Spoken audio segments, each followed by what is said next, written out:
السلام عليكم يا أخي. وعليكم السلام. يا أخي اشتي تورته هكذا حق عيد زواج، فهمت؟ تمام. أيوة وسط هكذا نفس هذا. طيب وايش نكتب فيها؟ ايش تكتب ايش؟ ايش نكتب على الكيكة؟ ايش تكتب؟ ايش نكتب اسمك واسم زوجتك؟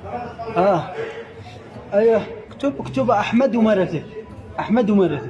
ما مش يا حبيبي، يعني اسمك واسمها. لا ماشي، ما لي. لا اكتب أحمد ومرته، أحمد ومرته. خلاص الحرف حرفك وحرفها. حرفك وحرف الماء. لا ما ينفعش حتى الحرف ما اقدرش ادي لك الحرف ولا الاسم. يعني بسمعتك عشان الكيكة حالة يا أخي وكيف الحل؟ ايش رايك نبعث لك تورته من دون اسامي؟ لا ما ينفعش، ضروري الأسامي. ضروري؟ أيوة. خلاص ادي اساميكم. ما اقدرش ادي انا اسم. لا اقول لك خلاص اصلا عيد الزواج هذا حق اليهود.